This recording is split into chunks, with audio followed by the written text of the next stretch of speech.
quite a subdued crowd for what I am told later is a drag and burlesque show.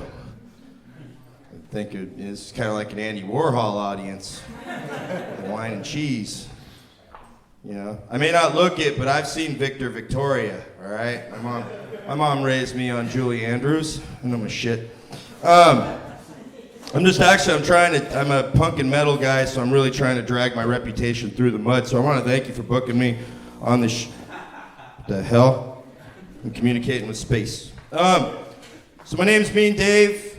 Let's not get it twisted. It's just a nickname, short for Meaningful David. Okay? Yeah, that's right. So fuck off. I don't need any suggestions on the name afterwards for not being mean. I want to say that it's cool.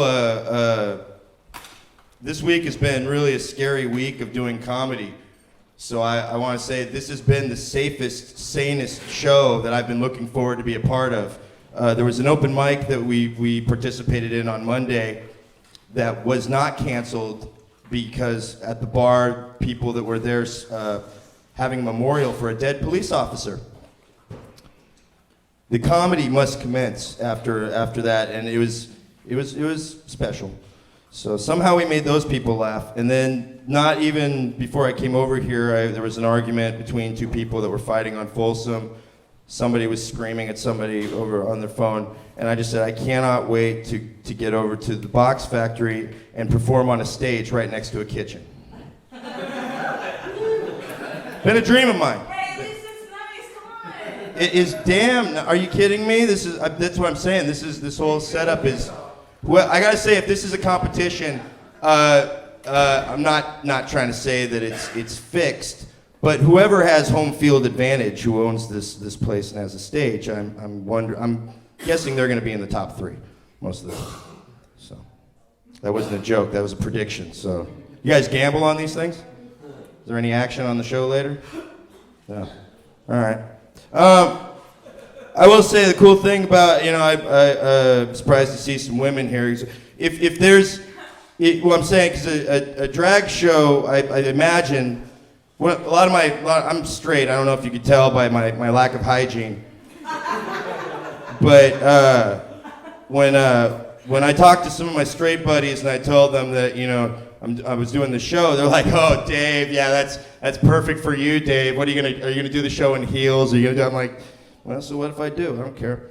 And one of the things I point out to my male, to the what I would say the borderline subconscious homophobic hetero community, screaming to come out of the closet. I tell them, I say, you know what? You guys should be more supportive of drag queens because all they're doing is proving that whatever a woman can do, a man can do better.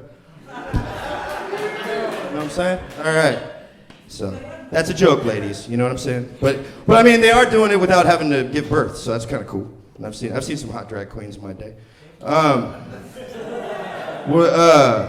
yeah, it's cool. I mean, I look at it this way because I look at, I'm pretty much gay except for the sex part. I'm really not. That's it. I mean, I pretty much prefer men in all areas except for, just sex. I mean, really, is that really such a necessary part to being gay? I don't. You know what I'm saying?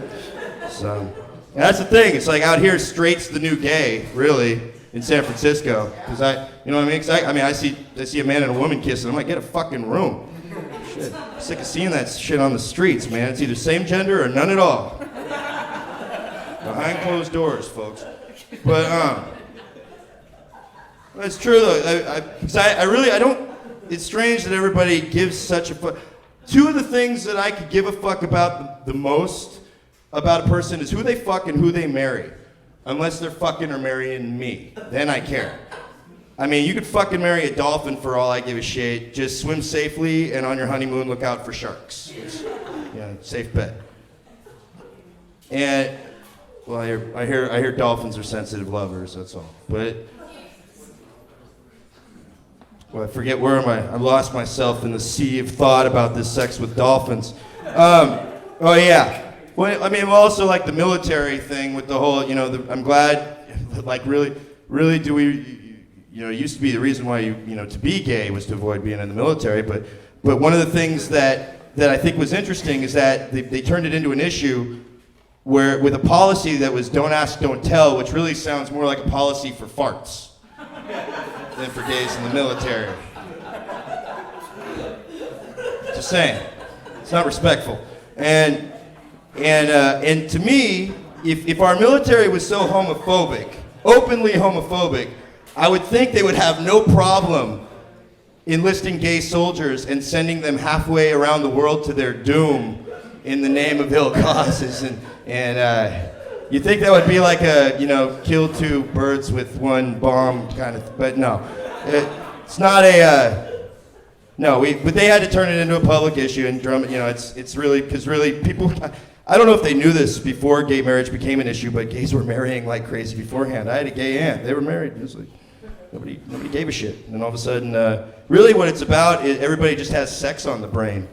Because that's all it is. It's everybody, we have too much sex in our television and all the other shit, so that way you can't bring up a gender lifestyle or whatever without just sex being on the brain.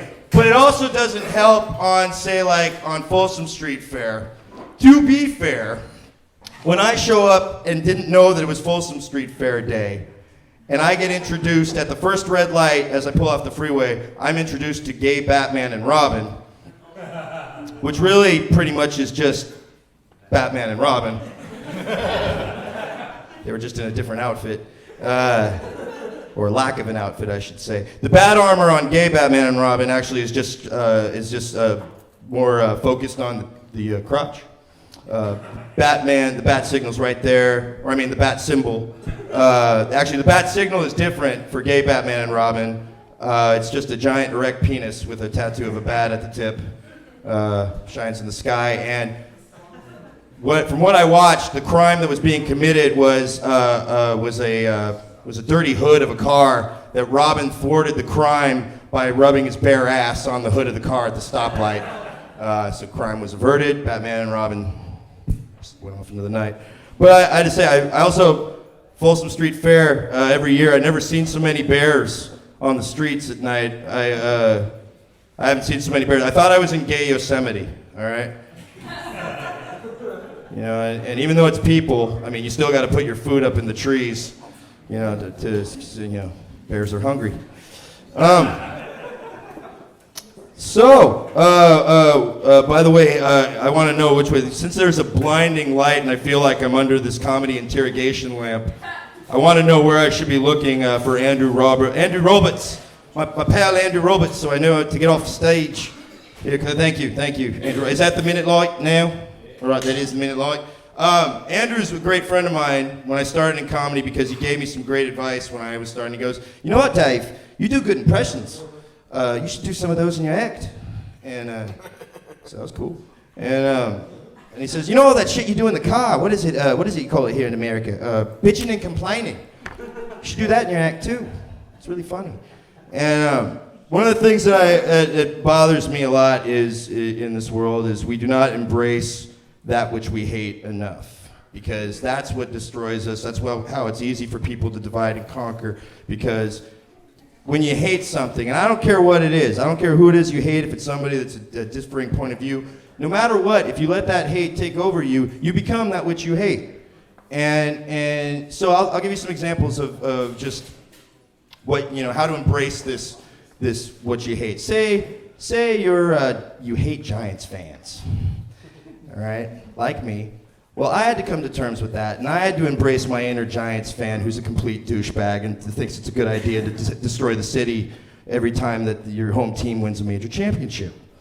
And I'm able to do that. I'm able to look at Giants fans with love and say, here, let me give you a match. And it's just how I do. But when the flip side of that, Giants fans, they need to understand that people hate them for being Giants fans because it's fucking ridiculous to be that strong a fan about giant millionaires who play with balls. It's all it is. Kids do it. But when you need to embrace your inner Giants fan hater and just beat the crap out of yourself before you go to a game. So maybe some common sense will come out of it. But these things go on many levels, and I just say you really just have to embrace. For instance, one of the things with homophobia, I always tell homophobes, look, you need to just embrace the gay person within who you think you hate because they're screaming to come out of you. It's obvious, you know?